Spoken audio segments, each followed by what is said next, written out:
আসসালামু আলাইকুম প্রিয় দর্শক এবং শ্রোতা, সবাইকে আমন্ত্রণ জানাচ্ছি জীবন গল্পের আরো একটি এপিসোডে এবং আমি আরজি কিবরিয়া আপনার সঙ্গে রয়েছি। আপনারা শুনছেন ঢাকা FM 90.4 প্রতি বুধবার রাত 11টায়। অনেকেই বলেন সিক্রেটস অনুষ্ঠানটা কি হচ্ছে না? জি না, সিক্রেটস অনুষ্ঠানটা বন্ধ হয়ে গেছে এবং এটা ভবিষ্যতে আর চালু হবে কিনা সেটা আপনারা ভবিষ্যতে জানতে পারবেন। ওকে, আমরা শুরুতেই যিনি গেস্ট রয়েছেন আমার সঙ্গে তার সঙ্গে একটু কথা বলতে চাই। আপনার নামটা একটু বলেন প্রথমে। আসসালামু আলাইকুম, আমার নাম হচ্ছে আসমা আক্তার রিয়া। আসমা আক্তার রিয়া, জি। জন্ম জেলা কোথায় আপনার?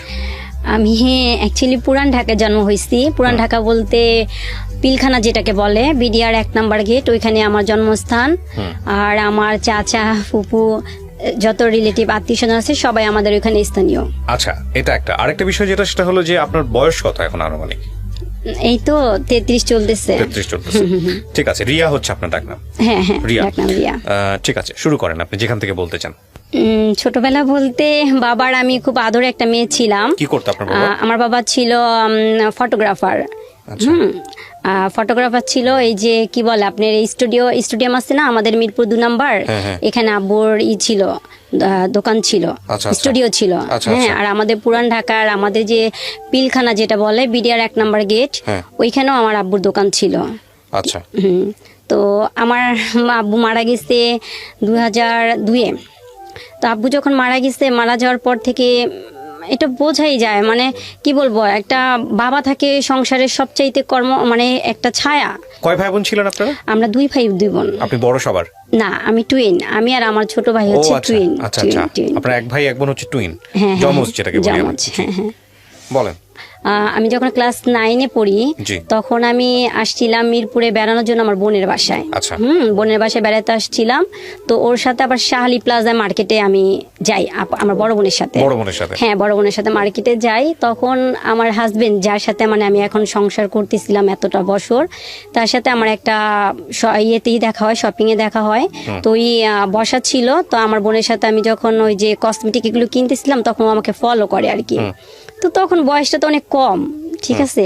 তো ওই সময় একটা মানুষের কি প্রথমের একটা চাওয়া, মানে চাওনি অন্যরকম থাকে ওই বয়সটার মধ্যে, ঠিক আছে। আচ্ছা, কে আপনাকে ফলো করতেছিল? দোকানে, মানে ওই যে দোকানে আমি আমার বোনের সাথে যখন যে কেনাকাটা করতেছিলাম না, ওইখানে বসা ছিল ছেলেটা। কেউ একজন আপনাকে ফলো করতেছিল, যেটা আপনি পরবর্তীতে এটা আমি মানে ও আমার সাথে একটুখানি কথা কাটাকাটিও করে। যেমন আমি পারফিউম করতেছিলাম যখন আমার বোনের সাথে কিনতেছিলাম যখন, তখন আমাকে বলতেছে যে আপনি কিভাবে জানেন এই পারফিউমটা। ও আর কি মানে আমার সাথে একটা কথা বলার জন্য মানে ইস্যু তৈরি, মানে করতেছে, মানে কিভাবে কথা বলা যায়। তো আমি বলতেছি আপনি কি দোকানদার যে আপনি আমার সাথে কথা বলতেছেন? আমি আপনার সাথে কথা বলবো কিসের জন্য?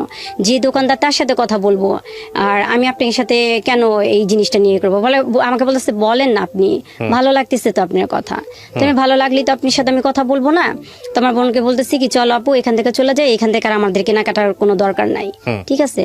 তো যাই হোক, ওইখানেই সমাপ্তি। এরপরে দেখলাম আমি তো ওই সময় আমার স্কুল ছুটি ছিল দেখে আমার বোনের বাসায় বেড়ানোর জন্য আমার আসা আর কি, পুরান ঢাকা থেকে মিরপুরে আসা। তো তখন দেখলাম যে ঠিক একদম আমার বোনের বাসার যেখানে সেখানে কয়েকটা দিন খালি ঘোরাঘুরি করতেছে। তা আমি ভাবলাম যে এই ছেলেটা আমার তো মানে সেন্সে আসে না ওরা কোথায় দেখছি, মানে আমি এটা বাদ দিয়ে দিচ্ছি। কিন্তু ওর যে টার্গেট ছিল, ওই ছেলেটা যে টার্গেটটা ছিল আমাকে মানে দেখার জন্য ও আসতো। তো এরকম কয়েকদিন দেখার পর আমার কাছে কেমন যেন একটা লাগলো যে কি ব্যাপারটা কি, ও এরকম আসতেছে করতেছে। তো একদিন আমার বোনের বড় মেয়েটা, ও ভাগ্নি, ওকে নিয়ে আমি আবার নিচে নামছি। তো আমাকে দেখা ও কথা বললো আর কি যে আপু সেদিনকার যে ইটা করছি না, এই জন্য আমি সরি বলার জন্য আমি আসছি। তো সে হয়েছে তো এইটা বলার জন্য কি আপনি এতদিন ঘুরতেছেন? তো ও বলতেছে কি যে হ্যাঁ আসলে আপনার সাথে খুব মানে মিসবিহেভ করে ফেলছি, তো এই জন্যই আপনি কি মাইন্ড করছেন? আমি কি না মাইন্ড করব না। ছেলেটা বলতেছে। কত সালের ঘটনা এটা? এটা হচ্ছে আপনার আমাদের এই যে গ্রেনেড হামলা হইলো না, চারে সেই সময়কার ঘটনা। হ্যাঁ, আচ্ছা আচ্ছা। তারপর হ্যাঁ, তার কিছুদিন পরেই তো গ্রেনেড হামলাটার ইটা হইলো। আমি এই যে পুরো বাংলাদেশে কথা বলতেছিলেন। হ্যাঁ, তারপর তো আমি বলছি, আচ্ছা ঠিক আছে। তো আমাকে বলতেছে কি যে আমি আপনার কোনো একটা সেল নাম্বার নিতে পারবো? তো আমি বলতেছি কি যে আমি তো এখন এই সময় কোনো সেল টেল আমি ইউজ করি না, আর কিভাবে দিব এটা দেওয়া সম্ভব না। আপনার কাছ থেকে চেয়েছে? হ্যাঁ হ্যাঁ। তো আমি বলতেছি যে আমার কাছে তো কোনো মোবাইল নাই, আমি কিভাবে দিব? তো আমি বলছি কেন, ওই যে আপনার বোন আছে না, বোনের যেহেতু ম্যারিড, আপনি ভাগ্নি আছে, বোনের নাম্বারটা আমাকে দেন। তো আমি তখন ওই কাটায় গেলাম, ওর সাথে কথা টথা বললাম না। উমা আবার দেখি সেই একই অবস্থা, আবার আবার ঘুরঘুর করতেছে। তো ব্যাপারটা এমন হয়েছে না, তখন কেমন যেন নিজের প্রতি নিজেরও একটা অন্যরকম একটা ফিলিংস একটা কাজ করলো আর কি, যে ছেলেটা আসতেছে ঘুরঘুর করতেছে, যাক ওর সাথে একটুখানি কথা বলি আর কি।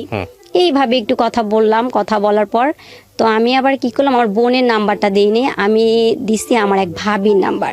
ভাবি বোনের নাম্বার তো দেওয়া যায় না, কারণ বোন যতই হোক। আপনি নাম্বার দিয়েছেন মানে তার মানে আপনার তাকে কোনো না কোনো ভাবে ভালো লেগেছে। হ্যাঁ, আমি তাকে নাম্বারটা দেই। কোন ক্লাসে পড়েন তখন আপনি? ক্লাস 9 এ? ক্লাস 9 এ। আচ্ছা। তো আমি তাকে নাম্বারটা দেই, নাম্বারটা দেওয়ার পর ভাবিকে বলি, ভাবি এরকম এরকম এই ছেলেটা এরকম করে, তো আমি আসলে বুঝতে পারতেছি না, তোমাদের এইখানে বেড়াইতেও আসলাম, আবার এই ছেলেটা আমাকে এরকম করে, যাক। তো আমাকে আমার ভাই বলেছে, এই তুমি পুরান ঢাকার, তোমাদের ওইখানেই তো আরো বেশি এইসব। তাই আমি বলেছি কি, আব্বু তো অনেক কড়াকড়ি, আর আমাদের ফ্যামিলিটা অনেক কড়াকড়ি ছিল, এই মানে প্রেম প্রীতি ভালোবাসার দিকে কখনো মানে আমরা ওই দিকে যাওয়ার মতো কোনো চেষ্টাও করতে পারি নাই। তো যাই হোক, তো এইভাবেই মানে আগায় যেতেছে। তো ভাবিকে ফোন দিত, ভাবির সাথে কথা বলতো, ভাবির সাথেই আদান প্রদান হইতো, আমি কবে মিরপুরে আসবো, কবে ওর সাথে দেখা করব, এইভাবেই চলতেছিল। হ্যাঁ, তো যাই হোক, ও প্রস্তাবটা পাঠায় আমার এই ভাবির কাছেই, ঠিক আছে। তো ও তখন আপনি গিয়ে ইয়েতে জব করতো, এই গ্রামীণ ফোনে। হ্যাঁ, গ্রামীণ ফোনে জব করতো, ওর ইউনিফর্ম পরা ছিল, ওই জব করতো ভালো, তখন মোটামুটি ভালোই চলে। তো ও তো আমার চেয়ে অনেক সিনিয়র ছিল, ভালো সিনিয়র ছিল। তো বিয়ের প্রস্তাবটা দেওয়ার পরে আমার আম্মার কাছে আমার ওই ভাবি জানায়, তো বলতেছে যে এরকম যে আসছে, বিয়ের প্রস্তাব আসছে, তো খালাম্মা যেহেতু ভালো, তাহলে আসেন আমরা করাই। তো এর মধ্যে হয়েছে কি, ও ভাবিকে এমন ভাবে কনভিন্স করা ফেলছে যে আমাকে ছাড়া বাঁচবেই না। ব্যাপারটা এমন হয়ে গেছে, ঠিক আছে। এইভাবে তো হাত করে, ভাবিদের হাত করে, তারপরে ক্লাসমেট যদি থাকে কেউ ওইভাবে করে হাত করে, এইভাবে করে তো হ্যাঁ। তো ভাবিকে তো পুরোপুরি, ভাবি তো আমার যতটুকু আমার দিকে আসবে তার চেয়ে বেশি গেছে ওর দিকে টানটা। তো ভাবি দেখছে যে আসলে তো অনেক পাগল আর এরকম, তো আসলে মানে ভালোই হবে, ঠিক আছে। তারপর এতটা পাগল, আমিও ভাবির কাছে ফোন দিতাম, তখন কি করতাম, ওই ফোন ফ্যাক্স থেকে ফোন দিতাম ভাবির কাছে, মানে টিফিনের টাকা জমায় তখন ফোন টোন দিতাম, যে ভাবি কি খবর, ওর কোনো খবর নিউজ আছে এই সেই। হ্যাঁ, ভাবি বলতো যে এটা বলছে ওইটা বলছে, এই কথাগুলি হইতো আর কি আমার এই। তো যাই হোক, বিয়ের ব্যাপারটা আপনার ফ্যামিলি কিভাবে নিল, রাজি হলো? তারপর রাজি হইলো, রাজি হওয়ার পরে আমাদের বিয়েটা হইলো, মানে মোটামুটি ঘরোয়া টাইপের। মানে আপনার ফ্যামিলি রাজি হয়েছে? ওই সময়টাতে কি করতো, কোনো কিছু করতো ছেলে? হ্যাঁ, তখন ওই ফোনে জব করতো। ফোনে জব করতো? হ্যাঁ। কি হিসেবে ছিল ও? মানে আমার কাছে তো বলছে গ্রামীণ ফোনে জব করতো, এতটুকু কি জানি, বাট আমার ওর কোনো ভিজিটিং কার্ড ছিল না, ঠিক আছে। ও কোন মানে লেভেলে ছিল সেটাও আমাকে বলে নাই, আর তখন আমি বুঝতেও পারতাম না, বললেও আমার কাছে লাভ ছিল না, কারণ তখন তো আমি বুঝতাম না যে মানে একটা মানুষের লেভেলটা গেলে তার ইটা কি হয়ে দাঁড়াইতে পারে, ঠিক আছে। সে ম্যানেজমেন্টে আছে নাকি, মানে আছে না অনেক ধরনের, অনেক রকমেরই। তো যাই হোক, তো এইভাবেই গেল। তো বিয়েটা হওয়ার পর, কত সালে বিয়ে হলো আপনাদের? 2004-এ। 2004-এ, হ্যাঁ। 4-এ বিয়ে হলো। তো বিয়ের পর 7-8 মাস পরে আমার বড় মেয়েটা কনসেপ্ট করলো। তো তখন তো আমি মানে পড়াশোনা অনেকটা মানে অফ হয়ে গেল, পড়তেই অফ হয়ে গেল, ঠিক আছে। তো ও হওয়ার 5 মাস আগে, বড় মেয়েটার 5 মাস আগে আমি যে বাসায় ছিলাম, যে বাড়িতে ছিলাম, ওই বাড়ির বাড়িওয়ালার ছেলে একটা মেয়েকে নিয়ে চলে গেছে, ঠিক আছে। তো আমার বেলকনি থেকে না, ওই যে মেয়েটাকে নিয়ে চলে গেছে আমাদের বাড়িওয়ালার ছেলে, ওই মেয়েদের বাড়িটা আমাদের বাড়িটা পাশাপাশি ছিল। তো ওই মেয়ের একটা মানে বেবি ছিল, 7 বছরের ছেলে। তো ও না বেলকনিতে না এভাবে হাত দিয়ে না, মানে মলিন হয়ে রাস্তার দিকে তাকায় থাকতো। ওই যে মেয়েটা চলে গেছে আর কি। আপনাদের বাসা থেকে? আমাদের বাসা থেকে না, আমাদের বাসা বাড়িওয়ালার ছেলে যে মেয়েটাকে নিয়ে ভাগায় চলে গেছে। তো ওই আমি শুনছি কি বাড়িওয়ালার মেয়ের কাছ থেকে, মেয়ের কাছ থেকে শুনছি যে আমাকে বলতেছে জানিস আমি যার পাশে ছিলাম ও আবার আমার বান্ধবী ছিল। হ্যাঁ, তো আমাকে বলতেছে জানিস আমার ভাইটা এত একটা খারাপ কাজ করছে না, এই ছেলেটাকে দেখতেছস? আমি কি হ্যাঁ।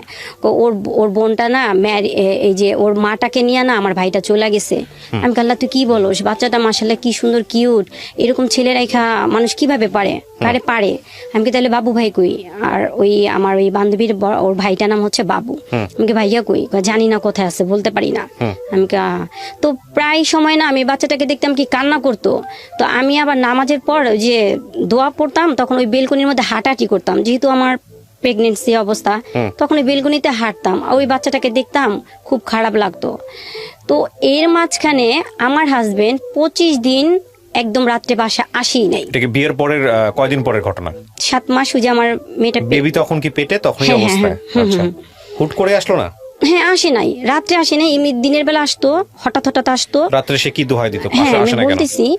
তো ও আইসা দেখতো কি, আমি আবার ওই সময় কি মানে আমার তখন ঘরে টিভি ছিল না, আমি সর্বক্ষণই কেন জানি কোরআনের প্রতি আমার এত ভালো লাগতো, খালি কোরআনই পড়তাম, খুবই ভালো লাগতো, কোরআন পড়তাম, নামাজ পড়তাম। তো ও এসে বলতেছে কি, আমি বলছি তুমি কোথায় গেছো? তুমি বাসায় আসো না, দেখো আমার কি অবস্থা, তুমি যে আসতেছো না, তুমি মানে কোথায় যাও, কি করো, আমার তো কিছু বলতেছো না, আর আমার কাছে তো মোবাইল নাই, আমি তোমার ফোনও দিতে পারি না, তুমি একটা ফোনও দিয়া খবর নাও না। ও ফোন দিত আমাদের ওই বাড়িওয়ালার, মানে ওই যে আমার যে বান্ধবীটার কথা বললাম না, ওর সাথে কথা মানে হইতো, ঠিক আছে, ওদের নাম্বারটা আমাকে তখন মোবাইল ও দেয় নাই, মোবাইল দিছে আমার অনেক পরে। তো যাই হোক, এরপরে ও আমাকে বলতেছে কি, আর শুনো না, তুমি তো নামাজ পড়ো, তোমার আল্লাহ দোয়া কবুল করবো, আমার ফুপু তো অনেক অবস্থা খারাপ, তাকে ডায়ালিসিস করাইতেছে, আমার না থাকতে হয়, কিন্তু আমি না এইটার মানেটা বুঝি নাই, মানে ডায়ালিসিস কি জিনিসটা কি, হ্যাঁ এটা কি, মানে এটা কোন রোগ? তো ওরা আমি কোশ্চেন করতেছি এটা কি অনেক বড় রোগ? তো বলতেছে কি, আরে পাগল তুমি বুঝো না, এটা এমন একটা রোগ, এই রোগের অনেক সমস্যা হয়, আমার তো থাকতে হয় ওইখানে, রাত জাগতে হয়, কেউ নাই, এই জন্য আমি থাকি। তো আমি তোর কথা ওইভাবে বিলিভ করছি, যে সুন্দর করে এত সুন্দর করে বলতেছেন, মানে অবিশ্বাস করার মতো কিছু না। তো যেহেতু আমি যাই নামাজে বসা, আর আমার সামনে কোরআন, তো আমাকে কোরআনের দোহাইও দিয়ে বলতেছে যে তুমি অনেক সুন্দর কোরআন পড়ো, তো তুমি আল্লাহর কাছে করো, ফরিয়াদ করো, আল্লাহর কাছে দোয়া করো, আমার ফুপু যেন ভালো হয়ে যায়। তাই আমি ভাবছি কি আসলে মনে অনেক অসুস্থ, এইটাই। তো কিছুদিন পর আমার কানে আসলো এমন একটা অদ্ভুত কথা, মানে সেটার জন্য আমি প্রস্তুত না। কি হইলো? এটা বিয়ের কতদিন পরের ঘটনা? তখনও বেবি পেটেই? হ্যাঁ, এই পেটে থাকা অবস্থায় ঘটনা কানে আসতেছে? আচ্ছা, হ্যাঁ, কি কানে আসলো? তো আমার ওই বান্ধবীটা আমার কাছে আসছে, রিয়া তুই কি জানিস কি হয়েছে? আমি কি হয়েছে? কয় আমার হাজবেন্ড যে, হ্যাঁ, তোর কথা বলছে, ভাই কি করছে তুই জানিস? আমি কি না, কি জানবো? কারে বাবু, আমার ভাই যে মেয়েটারে নিয়ে চলে গেছে, ওই মেয়েটারে নিয়ে তো দুনিয়া রাখছে। আমি কি বলস? চা, আরে ওই রাখবো কোত্থেকা, মাথা নষ্ট। তো আমি বলতেছি না, তুই এটি বোন প্লিজ আমার এখন এই সময় এটি বলিস না তো, কারণ আমি না তখন এমন একটা জিনিসে ছিলাম ভাইয়া, যে আমার বেবিটা আমার পেটে, মানে আমি তখন বুঝতামও না যে মানে কিরকম, মানে ওই ইটা আমার আসে নাই, বয়সটা এরকম হয়ও নাই, এটা মানে এরকম একটা তো এর মাঝখানে আমার ওই নিউজটা দিতেছে, আমি অদ্ভুত, মানে ওরা বলছি এই তোর কাছে কোনো প্রমাণ থাকলে তুই প্রমাণ নিয়ে আসিস, তো আমার কাছে এই সমস্ত অদ্ভুত কোনো কথা বলিস না, বলছি কি তুই জানোস না আমরা নিউজ পাইছি, এখন দেখিস না, এটা নিয়ে অনেক কিছু হয়, আমি তো চিন্তা করতেছি এলাকার মধ্যে না জানি কি জানি হয়ে যায়। তো গেল, তো এর মাঝখানে আমার আম্মু তখন বাজার কইরা মাত্র উপরে উঠতেছে, আমি যে বাসায়, সেই বাসার রেলিং নাই, মানে আনকমপ্লিট বাড়িটা ছিল, রেলিং ছিল না, আমার আম্মু 3 তলা অলরেডি উঠে গেছে।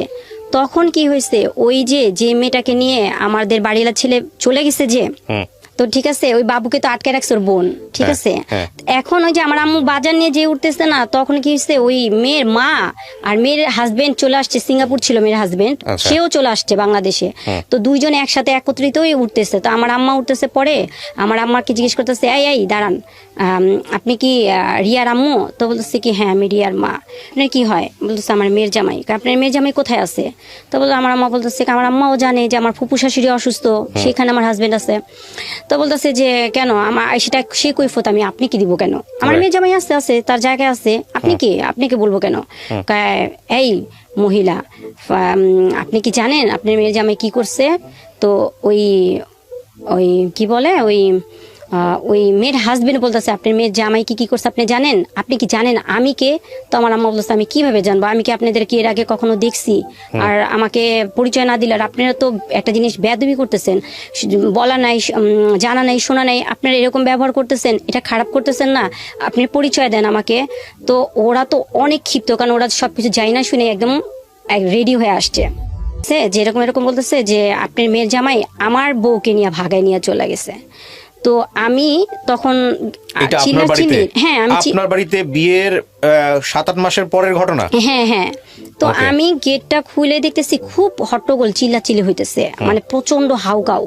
তো আমি আমার আম্মার বলতেছি আম্মা কি হয়েছে, আম্মা কি হয়েছে? তো এক পর্যায়ে কি হয়েছে, কথা কাটাকাটি করতে করতে ওই যে মেয়েটাকে নিয়ে ভাগায় চলে গেছে না, তো আমার আম্মা বলতেছে কোনো প্রমাণ আছে? তো ওরা কি করছে, ওরা তো সব প্রমাণ নিয়ে আসছে। রাজ নাকি এই ড্রেস কিনছে যেখান থেকে, সেগুলি ওরা ফলো করছে, ড্রেস কিনছে মেয়ের জন্য, এগুলি সবই ফলো করছে। তো ওইগুলি সব প্রমাণ নিয়ে আসছে। তো আমার আম্মুরে কি করছে, একটা চর মারছে। তো চর মারছে, তো ওই যে বললাম না রেলিং নাই। মানে আপনার আপন মা নাকি শাশুড়ি? আমার মাকে। আপনার মা তখন কোথায় ছিল? মানে আপনার ওখানে আপনার টেক কেয়ার করতো? আমি তো আমার টেক কেয়ার করতো। মানে আপনি কি আপনার বাড়িতে ছিলেন নাকি? হ্যাঁ, আমার বাড়িতে ছিলাম, আমার মার সাথে ছিলাম। আচ্ছা, তো আপনার বাড়িতে আসছে এর কমপ্লেইন নিয়ে? আচ্ছা, এটা তো ওর বাড়িতে যাওয়ার কথা। তো তারপরে আমার আম্মু কি পড়ে যেতে নিচ্ছে, তো আমার বান্ধবী ধরে ফেলছে। তো ও এখানে ট্যাকেল দিচ্ছে, যে ধরে ফেলছে যে এই তো মার্ডার কেস হয়ে যেত এখন। তো ওদেরকে বলছে যে আপনারা তাড়াতাড়ি চলে যান, আপনাদের যা সমস্যা আপনারা আমাদের কাছে কমপ্লেইন জানাইতেন, তারপরে আমাদের ভাড়াটিয়ার উপরে আপনি এরকম করতেছেন কেন? তো ওরা আসলে কি ভাইয়া, এরকম হইলে না কারো মাথায় না ঠিক থাকে না। একই তো মনে করেন ওই বাচ্চাটাকে ফেলে ওই মেয়ে চলে গেছে, তার মধ্যে আমরা তো এগুলি জানি না, আমরা তো এগুলি তো কিছু জানি না। তো ওরা তো সবকিছু যাই না শুনে আসছে, কিন্তু ওদেরও ভুল হয়েছে। ওরা যদি যাই নাও থাকে, ওরা তো আগে আমাদের জানাবে, তাই না? জেনে কোয়ারি করবে তারপরে। হ্যাঁ, তারপরে একটা মানুষকে ব্লেম দেওয়ার আগে বা করার আগে তার তো উচিত জানানো। তো ওরা এটি কিছু করে নাই। তো যাই হোক, এরপর কি হয়েছে, ওই আমার হাজবেন্ড ওর এক ফ্রেন্ড, তো ও আবার আমাদের বাসায় আমার বিয়ের পরে আসছিল। তো আবার আমার বাসাটা আমি যেখানে ছিলাম মিরপুর 11, ওইটা বাস স্ট্যান্ডে ছিলাম। তো বাস স্ট্যান্ড চেঞ্জ করে তো ভিতরে গেছি, তো ওর কাছে তো ছিল আমার কি বলে ওই বাড়িওয়ালাদের নাম্বার। তো আমার সাথে একদিন রাস্তা দেখা হয়েছিল, পরে আমার বলছে ভাবি বাসা চেঞ্জ করছেন, বাসা তো চিনি না, তো বাসা যাবো কিভাবে করে? তো কি যেন মনে করে আমি না ওই বাড়িওয়ালাদের টিএনটি নাম্বারটা দিয়ে দিই। তো ওই ছেলে কি করছে, আমার ননদের বাসায় গেছিল, যাওয়ার পর দেখে এই মেয়েকে। তো বলতেছে কি, আমার ননদ বলতেছে কি রাজ ভাইয়ের ওয়াইফ এটা। তো বলছে কি ব্যাপার, মানে দেখার পর সালাম দিচ্ছে। তখন বলতেছে আমার ননদকে জিজ্ঞেস করছে কে? তো বলছে এটা তো ভাইয়ার ওয়াইফ। তো বলতেছে ভাইয়ার ওয়াইফ মানে কার? বলতেছে কি রাজের। তো আমার হাজবেন্ডের ফ্রেন্ড বলতেছে যে কিভাবে, আমি তো এই মেয়েকে দেখি নাই। আর আমার হাজবেন্ড কিন্তু আমি কি বলবো, হ্যাঁ বলেন। আমার হাজবেন্ড যে এখানে একটা জিনিস করছে, যে ওর ফ্যামিলি থেকে কাউকে নিয়ে আসে নাই। ওর ফ্রেন্ড আইনা বোন জামাই সাজায়া আমাদের বিয়েটা কাবিনটা হয়। ও, তার মানে আপনার বিয়ে তো একটা ঘাপলা ছিল, পারিবারিক ভাবে একটা ঘাপলা ছিল। এইগুলো খুব নোট করার মতো পয়েন্ট। আচ্ছা, হ্যাঁ, তারপর তো আমি তো আমার ননদকে দেখি নাই, আর ওরাও আমাকে দেখে নাই। ও, তখনও আপনি হলো শ্বশুর বাড়িতে যান নাই? ও, দ্যাট ইজ দ্য ফ্যাক্ট। ওকে, আচ্ছা, যাইনি। এরপরে কি হয়েছে, তারপরে আসলো আমার ওই কি বলে ওই ফ্রেন্ড ও আসলো আমাদের বাসায়। আসার পর আমার আম্মাকে বলার পর বাড়িওয়ালাকে বললো। তো বলার পর বললো যে এইখানে একটা কথা আছে, মাঝখানে ফেলে দিছি। আমাদের পুরান ঢাকায় কালচারে একটা নিয়ম আছে, মানে যে কি বলে 7 মাসে একটা মানে অনুষ্ঠান হয়, হ্যাঁ, সাতসা বলে। তো আমার এক অনুষ্ঠানটা খুব বড় সড়ো করে করা হয়, আমার যে মেজো মামা আমাকে খুব বেশি আদর করতো। তো মেজো মামা আবার আমাকে তখন 3 ভরির মধ্যে একটা নেকলেস দেয় আমাকে। নেকলেস দেয়। আমার যে মানে চাচারা মামারা সবাই আসে, ঠিক আছে, সবাই আসে। তো আমি যে বাসায় ছিলাম ওই বাসার বাড়িওয়ালা তারাও জানতো না যে আমাদের ফ্যামিলিটা মানে এত মানে ভাই।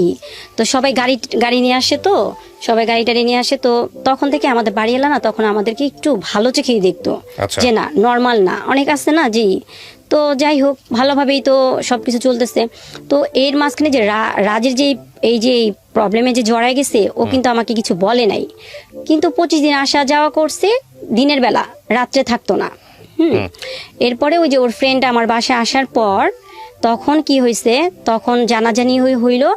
তখন এইটা নিয়ে মানে অনেক বিচার সালিশি হওয়ার পরে কি হইলো, ওই মেয়ে আইসা পড়লো, মেয়ের জামাইয়ের কাছে চলে গেল। এরপর এই মানে ওই মেয়েকে নিয়ে খুবই মানে একটা মানে এমন একটা ঘরের মধ্যে পরিস্থিতি হয়ে গেল যে যখন আমি পুরোপুরি জানতে পারলাম যে আসলে ওই মেয়ের সাথে ওর সবকিছু হয়ে গেছে, তখনও ওই মেয়ের সাথে। আপনি জানলেন কিভাবে? আপনার হাজবেন্ডই বললো আপনাকে? হাজবেন্ড বললো। তখনই আমার শাশুড়ি এরা সবাই আসলো। এসে আপনার কাছে আসলো না ওই মেয়ের কাছে গেল? কোনটা? আমার বাসায় আসছে তখন। আমার আম্মা যাওয়ার পরেই ওরা আমাদের বাসায় আসলো। আর আমার যে সাত আসার সময় যে অনুষ্ঠানটা করা হইলো, তখন তো আমার আম্মা বলছে যে তুমি তোমাদের বাসা থেকে সবাইকে নিয়ে আসো, এই তো একটা সময় ফ্যামিলির পরিচয় হওয়ার জন্য, তো তারাও আসুক দেখুক, দুইটা ফ্যামিলি একটা আন্ডারস্ট্যান্ডিং তখন হবে, ঠিক আছে। তো ও একটার পর একটা এক্সকিউজ দেখায় মানে এড়ায় গেল, আনলো না, কাউকে আনে নাই। যাই হোক, তো এই মেইলি ব্যাপারটা নিয়ে আমার ভিতরে এমন একটা অবস্থা হলো, যখন আমি শুনতে পারলাম যে আসলে সমস্ত জিনিস একদম পরিষ্কার আমার কাছে, তখন আমি ওরে বলছি যে না, তাইলে তোমার সাথে আমার সাথে হবে না সংসার লাইফ, ঠিক আছে। তুমি আমার সাথে একটা বেইমানি করছো, কারণ দিনের পর দিন তুমি আমার সততা নিয়ে আমার সাথে খেলছো, ঠিক আছে। তো যাই হোক, তো কি করলো, আমার অর্ডারের উপরে কোরআন শরীফ ছিল, উজু করে আসলো, কোরআন শরীফটা বুকে নিল, বুকে নেওয়ার পর বলল যে আমি যা করছি ভুল করছি, আর কখনোই ভুল পথে পাড়া দিব না, তুমি আমার প্রথম, তুমি আমার শেষ, যতদিন আল্লাহ পাক বাঁচায় রাখবে, আল্লাহ পাকের কাছে এতটুকুই প্রার্থনা করব যে আমাদের দুজনকে মানে মৃত্যুর আগ পর্যন্ত জানি একসাথেই রাখে। আচ্ছা, এটা আপনার ফার্স্ট বেবি হওয়ার আগের ঘটনা, তখন বেবি হয় নাই? না, বেবি হয় নাই। তো আপনি কি করলেন? ক্ষমা করে দিলেন? হ্যাঁ, তো দুজন আমরা একসাথে কি মানে শুক্রানা নামাজ পড়লাম, তবার নামাজ পড়লাম, এবং মানে আল্লাহর কাছে কান্নাকাটি করলাম। ওরে আমি শিখাই দিলাম, ও অনেক কিছু পারতো না, ওরে শিখাই দিলাম, দুজনে একসাথে নামাজ শেষ করলাম। ভালো, সব দিক দিয়ে ভালো চলতেছে। বেবিটা হওয়ার পর আমি এরপরে চলে গেছিলাম সিলেট। সিলেট ছিলাম তখন। আমাদের এখানে যে করিমুল্লা মার্কেট, সিলেট মানে কি বলো এটা, বন্দরে, ওইখানে আমাদের একটা মোবাইল দোকান ও করে, ওখানে আমি 3-4 বছর ছিলাম। তারপর ওইখান থেকে ভালো, সব দিক দিয়ে খুব ভালো, এত ভালোভাবে মানে ওইখানে আর কোনো কষ্ট কি জিনিস আমি বুঝি নাই, খুব ভালোভাবে চলতেছে, মানে আলহামদুলিল্লাহ সব দিক দিয়ে ভালোভাবে চলতেছে। তো এর মাঝখানে আমি আবার ঢাকা ব্যাক করলাম। ঢাকা ব্যাক করার পর আমার আম্মু আবার টাকা দিল। তখন আমি কামরাঙ্গীচর ছিলাম, তখন ওকে একটা মোবাইল সার্ভিসিং একটা দোকান করে দিল। দোকান চলতেছে। মানে কি, তখন আপনি জানতেন গ্রামীণ ফোনে কাজ করে? আসলে গ্রামীণ ফোনে কোনো কাজ করে না সেই ছেলে? না। বিয়ের পরে আপনি বুঝলেন এগুলো সব ভুয়া ছিল, ঠিক আছে। তো ও ঘুমাই থাকে 1-2টা পর্যন্ত, সবসময় ঘুমায় থাকতো। তো ওরা আমি বলতাম যে তুমি এত মানে এরকম অলস কেন, তুমি যাও না, করো না, তাহলে কিভাবে চলবে এরকম। তো আমাদের কি ভাইয়া, যেটা সত্যি কথা, আমার আম্মু আমার অনেক হেল্প করতো, যেহেতু মেয়ে, আর এখন একটা সাংসারিক ভিতরে ঢুকে গেছি, মানে অনেকটাই হেল্প করতো আমার আম্মু, লুকাই অনেক বেশি করতো।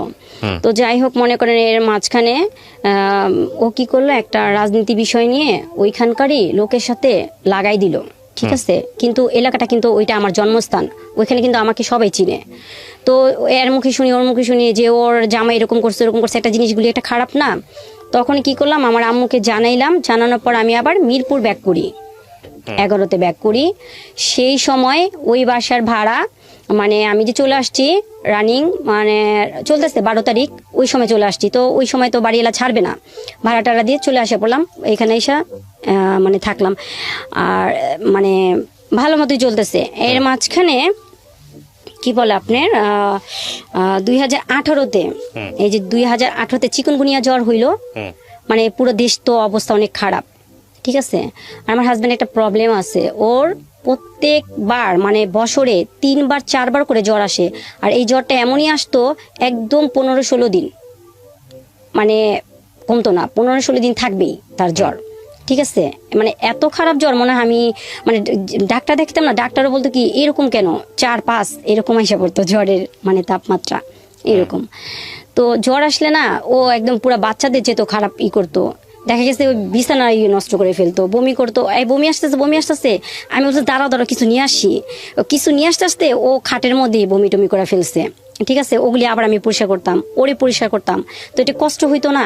হ্যাঁ, রাগারাগি হাজবেন্ড ওয়াইফের সাথে হবে না কেন, হবে, কিন্তু সেরকম রাগারাগি আমার সাথে ওর সাথে কখনই হইতো না। যে সে মিথ্যা কথা বলবো না, সবসময় ভালো ছিল। এরকম মনে করেন যখন যদি আমিও যদি অসুস্থ হইতাম বা আমার বাচ্চারা অসুস্থ হইতো, যদি ডক্টরের কাছে যাওয়ার প্রয়োজন হইতো, যাইতাম, যদি কোনো টেস্ট দিত, ভাইয়া বিশ্বাস করবেন না যে ইঞ্জেকশন পুশ করার আগে টেস্টের মানে ওর ব্যথা লাগতেছে, পারে না, এত বেশি দেখাইতো আপনাকে যে ভালোবাসে, এরকম করতো। এই আপনি কি এরকম করে দিলেন কেন, ব্যথা পাইছে না, ওর ব্যথা লাগতেছে না? তখন ওই লোকটা মানে ওই নার্স বলতো যে আশ্চর্য ব্যাপার, যাকে দিছি তার কিছু হইতেছে না, আপনি কেন এরকম এক্সাইটেড, মানে এরকম কেন, এরকম। আমি তো ওর বুঝাইতাম, তুমি এরকম করো কেন, তুমি একটু থাকো না, তুমি এরকম সব জিনিস নিয়ে এরকম করাটা কি তোমার ঠিক? তুমি কুল থাকো, আমার জিনিস আমি দেখবো। আচ্ছা, গেল। তো চিকুনগুনিয়া যে জ্বর, মানে যে পুরো দেশের যে ভয়াবহ অবস্থা, তখন ওর চিকুনগুনিয়া জ্বর হয়, তখন আমি ওরে নিয়ে সরর দিতে যাই। আচ্ছা, ওকে যখন আমি শরীরটা মুছিতে যাই, তখন দেখি যে ওর মানে শরীরে যে বিশেষ মানে অংশটা, সেখানে মানে এমন একটা ঘা হয়েছে, মানে দেখে আমার শরীর কাটা মানে শিহরে উঠে গেছে, যেটা কি। তোরে আমি জিজ্ঞেস করলাম যে তোমার এটা হয়েছে, তুমি আমাকে বলবা না? তো ও আমার কি করছে, রাখো সরো, তোমার এখানে পরিষ্কার করতে হবে না। তো আমি তোমার স্ত্রী, আমি কেন করব না, তোমার প্রবলেমটা কি, আমি তো সব কিছু করতেছি। তো যাই হোক, তো সরর দিতে নিয়ে গেলাম। তো চর্ম বিভাগ যে ডক্টরটা, ওনার কাছে আমি গেলাম। যাওয়ার পরে আমি বলতেছে, আপনি কি হন ওনার? আমি বলছি ওয়াইফ।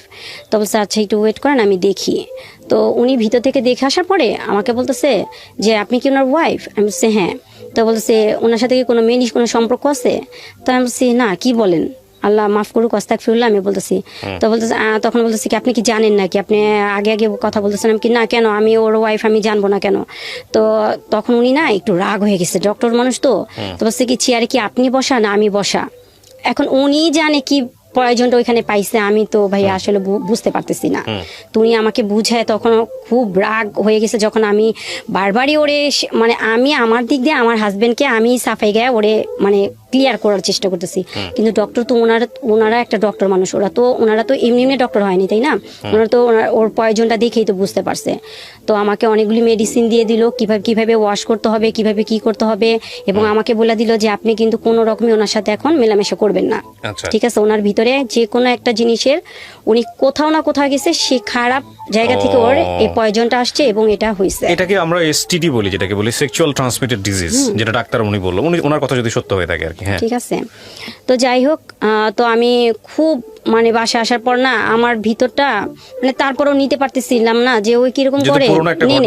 হ্যাঁ, আমি আমার মতো করে নর্মালি ভাবে সুন্দর করে ওরে ড্রেসিং করাইতাম, তারপরে কুলারটা ছাইরা দিতাম, ঘরে বাচ্চাদের অন্য রুমে রাখতাম ওরে ওর মতো, কারণ ওরে যখন ওয়াশ করাইতাম না তখন অনেক জ্বালা পোড়া করতো, প্রচন্ড জ্বালা পোড়া করতো। তো ওরে ফ্যানের বাতাসে ওইটা আমি আবার করতাম, তখন আমি বলতাম তোমার কি খারাপ লাগতেছে, জিজ্ঞেস করতেন না ওকে যে কেন তুমি, তোমাকে ডাক্তার এটা কি বললো? হ্যাঁ, ওরে আমি বলছি, ওরে আমি বলতাম, তো বলতো কি আরে তুমি জানো না ওই ডাক্তাররা সাইকো, তো মানে উল্টা পাল্টা তোমার, মানে ও কিন্তু আমাকে একটা অন্ধকার জগতে আটকে রাখছিল ভাইয়া। ঠিক আছে, মানে আমি তো কখনো একা চলাফেরা করি নাই, ও আমাকে সব জায়গায় নিয়ে গেছে। রাস্তা পার কি জিনিস আমি এখন হয়তো বা এখন করতেছি, কারণ আমার অনেকটা কষ্টে সংগ্রাম করে চলতেছি, তো এখন আমি একটু চলাফেরা শিখছি, কিন্তু আগে কখনো আমাকে ও একা ছাড়ে নাই। তো যাই হোক, তো ওইভাবে করে দিন কাটলো ভালোই। ও মানে সুস্থ হইলো, কিন্তু এই যে ওর পিছনে যে এতগুলি টাকা, সমস্ত টাকা আমার আম্মু দিছে খরচ। ঠিক আছে, সমস্ত টাকা আমার আম্মু দিছে, মানে যত কিছুই মানে আমার ঘরের বাজার সদাই যা লাগতো, কারণ ও তো বসা, ও তো এমনি বসা, কোনো ইনকাম নাই, কোনো কিছু নাই। হ্যাঁ, আর আমার আম্মুর কিন্তু এটা সেকেন্ড ম্যারেজ ছিল। আমার আম্মু যে যুক্তরাষ্ট্রে থাকে, আপনি আমাকে কোশ্চেন করতে পারেন কিভাবে গেল। আমার আব্বু মারা যাওয়ার পর আমার আম্মু দেখতে অনেক সুন্দর মাশাআল্লাহ, তো তাকে কি আমরা এইভাবে বসে রাখবো? তো আমরা আমাদের সব ভাই বোনের মিলিত ভাবেই কিন্তু আমরা তাকে বিয়েটা করাই দিই। তো ওই আঙ্কেলও মারা গেছে, উনি মারা গেছে 18-তে মারা গেছে, 18 শেষের দিকে মারা গেল। তো যাই হোক, তো আমার হাজবেন্ডকে আমি সুস্থ করলাম। সুস্থ করার পর আমার কি হইলো, আমি একটু সাময়িকভাবে একটু অসুস্থ হইলাম। কি হয়েছে, আমার সিস্ট হয়েছে। আচ্ছা সিস্ট হইলো। এরপরে আমি আমার ছেলেটা পেটে আসলো, 2টা মেয়ের পর পেটে আসলো। তো আমাকে আমার ভাবি তারপরে আমার অনেকেই কিছু কিছু আমল দিছে ছেলে হওয়ার জন্য। তো আমি একদম সুন্দর সব আমলগুলি আমি করলাম। তো এর মাঝখানে কি হয়েছে, যখন ও 4 মাস, আমার বেবিটা 4 মাস আমার পেটে, হ্যাঁ, তখন হঠাৎ করে দেখি কি আমার হাজবেন্ড 4 দিন বাসায় আসলো না। তো বাসায় আসলো না, আমি তখন ওরা জিজ্ঞেস করতেছি যে আসলো না, ফোনটাও বন্ধ, ফোনও পাইতেছি না, ওর ফোনটাও পাইতেছি না। ফোনটা একবার চালু হইতেছে, আবার বন্ধ হইতেছে, আবার বিজি করে রাখতেছে, আবার ব্ল্যাক লিস্ট করে ফেলতেছে। মানে অদ্ভুত, মানে এগুলি না আমার ব্রেনটার মধ্যে এমনভাবে মানে এফেক্ট করছে। কারণ আমার বেবিটার সময় না ভাই আমি অনেক সিক ছিলাম, মানে এত পরিমাণে সিক ছিলাম, মানে আমি বুঝাইতে পারবো না ভাইয়া।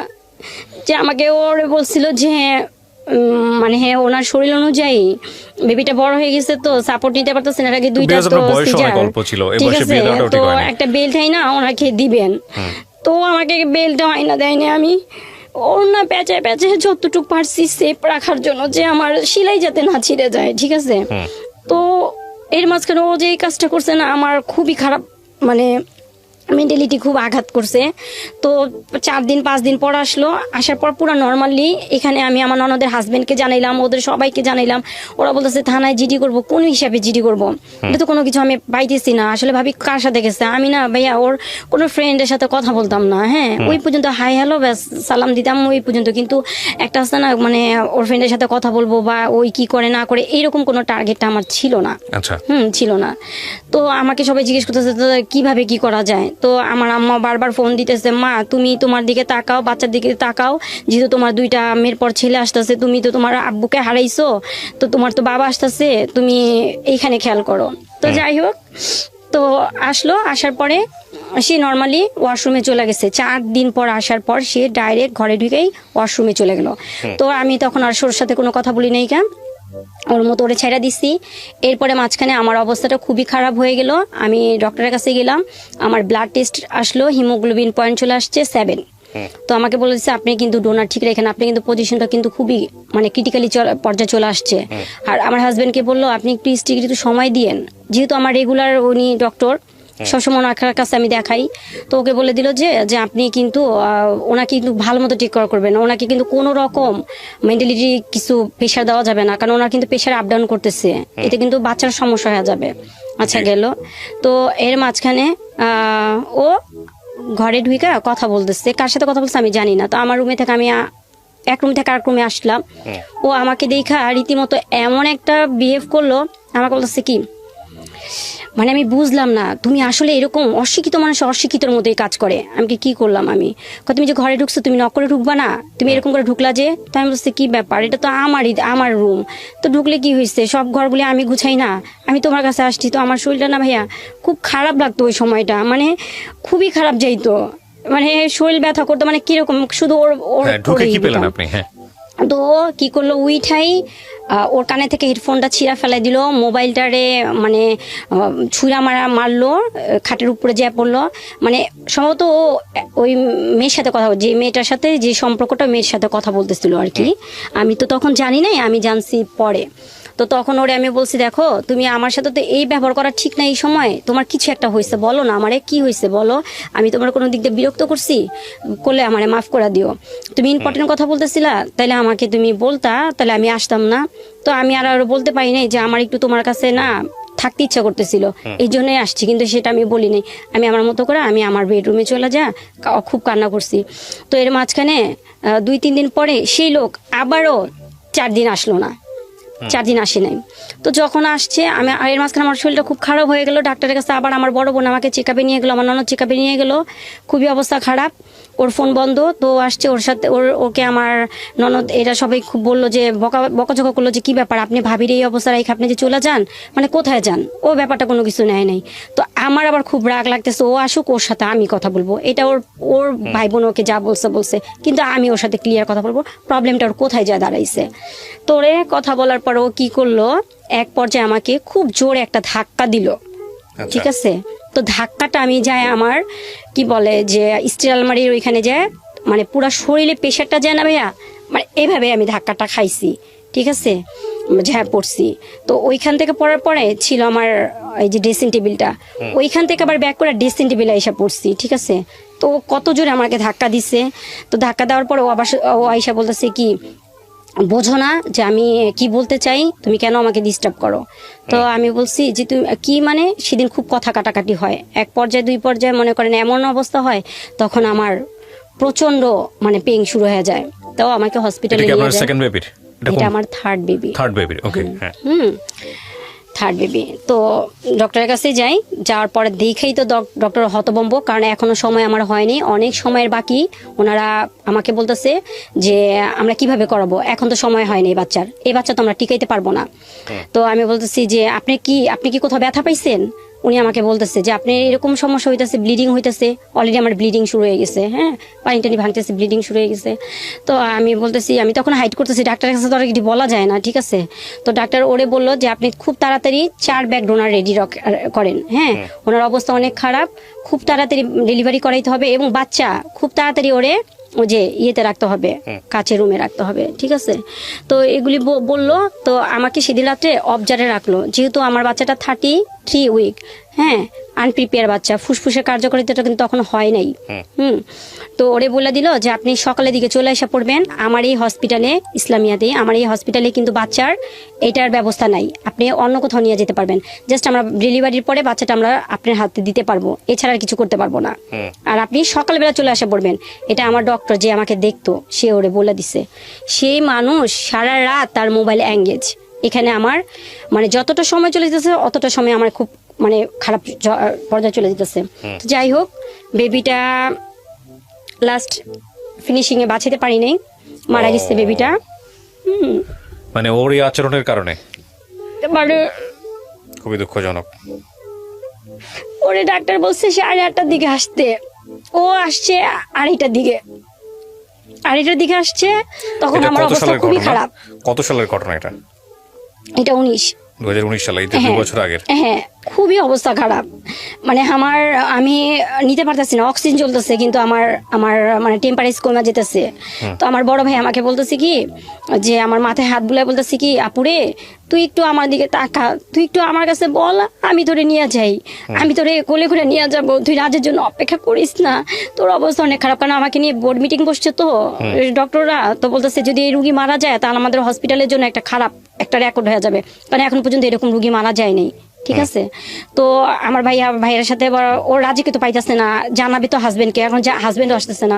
তোমার বড় বোনকে জানাইছে, আমার বড় ভাইকে জানাইছে। তো আমার খুব ওইখানে না খারাপ লাগতেছে কি, ও আসে না কেন, ও আসুক, ও আসলে আমার ডেলিভারিটা আমি করাই ফেলবো। বাসায় আমি তো 25 দিন পরে জানতে পারলাম যে আমার বেবিটা নাই। তখন আমার কি বলে, ওর মোবাইলে একটা ফোন আসে, ফোনটা এরকমই ছিল, ওই মেয়ে ফোন দিছে, ফোনটা আমি রিসিভ করি। আমার হাজবেন্ডের মোবাইলটাতে এমন ভাবে আমার কাছে হাইড করে রাখতো, ওয়ার্ডরোবের ভিতর তালা মারে রাখতো, বা কিচেন রুমে মানে লুকায় রাখতো, যাতে আমার কাছে না পড়তো, ওর মোবাইলটা আমার কাছ পর্যন্ত না আসতো, এরকম। তো সেদিন কি আল্লাহর কি অশেষ রহমত, সেদিন আমি ওর ফোনটা পাওয়ার পর দেখি কি ওই মেয়েটা বলতেছে খারাপ ভাষা গালি দিতেছে, তুই কি খালি ঘুমাইতে থাকোস, তোর জন্য আমি ওয়েট করতেছি, তুই কখন আমাকে নিয়ে যাবি। তো আমি একটা মেয়েলি কণ্ঠ, কোথায় ছিল তখন? ঘরে শোয়া ঘুমাচ্ছিল। আমি তখন হতভম্ব যে কি, হাউ ইজ পসিবল, আমার হাজবেন্ডের মোবাইলে একটা মেয়ে তারপরে এইভাবে কথা বলতেছে, এটা তো মাইনা নেওয়ার মতো না। তো ওরে আমি জিজ্ঞেস করলাম এই মেয়েটা কে, তো আমরা বলতেছি কি, আপনি মেয়ের সঙ্গে কথা বলছিলেন না? না কথা বলতে পারিনি, কারণ ও কেটে দিচ্ছে, আর আমার হাজবেন্ডের মোবাইলটা তো পাসওয়ার্ড দেওয়া, আমি তো খুলতে পারি নাই। হ্যাঁ এমনি এর আগে আমার কাছে মোবাইলটা থাকতো, যখন এই মেলি ব্যাপার ও যখন মানে হয়েছে, তখন থেকে এই মোবাইলটাই আমার ঘরে ছিল প্রথম ইস্যু, ঠিক আছে। তো যাই হোক, এরপরে দিয়ে ওরে জিজ্ঞেস করলাম, ও বলতেছে কি আমার মাথায় আঙ্গুল দিয়া গুতা দিয়ে এভাবে মানে করে, আরে তুই তো একটা সাইকো হয়ে গেছিস, ওই যে বাচ্চা মরে গেছে না, মারা যাওয়ার পর থেকে মানে মাথায় শুধু সব সময় ওলট পালট জিনিস, কে ফোন দিবে আমারে, পাগল। এখন তো আমি কারোর কাছে প্রমাণও দিতে পারতেছি না, কারণ মোবাইলটা তো আমার কাছে না, আমি কারে কি বলবো। সেদিন অনেক কিছু হয়েছে, যাই হোক। এরপরে এটা এখানে শেষ, আমার শাশুড়িরা আসলো, বুঝাই দিল, এরপর আমি ওরে নিয়ে কবরস্থান যাই, সেদিনই আমার ফার্স্ট কবরস্থানে যাওয়া, আমার ছেলের কবরস্থানে যাওয়া। তো ওরে যাওয়ার পরে সেখানে আমি ওরে বলতেছি, দেখো এই যে কবরস্থানটা দেখতেছো, এটা বিশাল একটা জায়গা, কিন্তু এই যে কবরের ভিতরটা দেখতেছো খুব ছোট্ট একটা জায়গা। হ্যাঁ, এখানে যার যার ইমান আর আমল নিয়েই সবাই আসবে। এখানে কিন্তু ওইভাবেই করে কবরটা তার জন্য মানে সুরক্ষিত করা হবে, যার যেরকম মানে আমল থাকবে, ভালো দিক থাকবে। তো এটাই আমাদের শেষ একটা ঠিকানা। তোমাকে একটা প্রশ্ন করি, তো বলতেছে হ্যাঁ করো। আমি কি তুমি কি কোনো ব্যাপারে কারোর সাথে ইনভলভ হইছো? যদি আমি তো ওরে কখনো নাম ধরা ডাকি নাই, আমার বড় মেয়ের নাম দিয়ে ওরে ডাকতাম। তো বলতেছি, রাজনাব্বু দেখো, তোমার কাছে আমার শেষ একটা ইচ্ছা, আমি তো তোমার কাছে সংসার লাইফে এরকম আমার কিছু চাই নাই, এটা আমার একটা মানে ধরো তোমার কাছে এটা চাওয়াই। তোমার যদি এরকম মনে হয় না যে তুমি আমাকে দিও, আর যদি মনে হয় দেওয়ার দরকার নেই তাহলে চলে যাও। সেটা হচ্ছে তুমি যদি কারোর প্রতি ইনভলভ হয়ে যাও তাহলে তুমি এইখান থেকেই চলে যাও, আমি তোমার ব্যাকে ডাকবো না। হ্যাঁ, এই কবরস্থান তো এখানে আমি আর তোমার সাথে এখানে আমার শেষ, এখানেই, কারণ এই জায়গায় আমাদের সবার আসতে হবে। ও কি করছে ভাইয়া, আমার আমার আমার শ্বশুর মারা গেছে, তার 10 দিন পরে তো আমার ছেলেটা মারা গেছে। এখানে কিন্তু আমার শ্বশুরও মারা গেছে। আমার ছেলেটা যে মারা গেল না, তার 10 দিন আগে আমার ছেলেটা, আমার শ্বশুর মারা যাওয়ার 10 দিন পর আমার ছেলেটা মারা গেছে। তো দুইটা কবরের মধ্যে এইভাবে হাত রেখে বলতেছি, দেখো এখানে আমার ছেলে, এখানে আমার বাবা, বিশ্বাস করো তুমি ছাড়া আমার লাইফে কোনো মেয়ে আসে নাই। আর এই আমি দুইটা কবরের মধ্যে হাত রেখা বলতেছি, কসম খাইতেছি, তুমি আমার বাচ্চাদের কাছ থেকে আমার দূরে সরাই দিও না, আমাকে তুমি দূরে করো না, আমাকে তুমি আরেকটা সুযোগ দাও, আমার যা হয়েছে আমি ওইটা শেষ করে দিচ্ছি। হ্যাঁ, তো আমি ওরে বিশ্বাস করলাম, বিশ্বাস করার পরে ওরে আবার সে আগের মতো ঘরে জায়গা দিলাম। কিন্তু এরপর থেকে শুরু হইতে থাকে মানসিক নির্যাতন, শারীরিক নির্যাতন, মানে মেন্টালিটি এইগুলি কি আমি দেখতেছি। মেয়ে অনবরত ওকে ফোন দিতেছে, ও ফোনে কথা বলতেছে, আবার আমি ওকে জিজ্ঞেস করে বলতেছে যে না তুমি কি দেখো, এটা তুমি ভুল দেখতেছো। কিন্তু ওই যে প্রবলেমটা আমাদের কোথায় তা জানো ভাইয়া।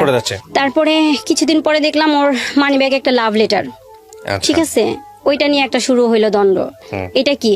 তো বলতেছে এটা কি, আমি জানি না তো এটা কি, তারিখ ডেট সব দেওয়া, মানে কিভাবে লিখছে, মানে একটা ইয়াং জেনারেশনের ছেলে মেয়ে যা লেখে আর কি, সেভাবে ওয়ার্ডগুলি ওখানে লেখা করা।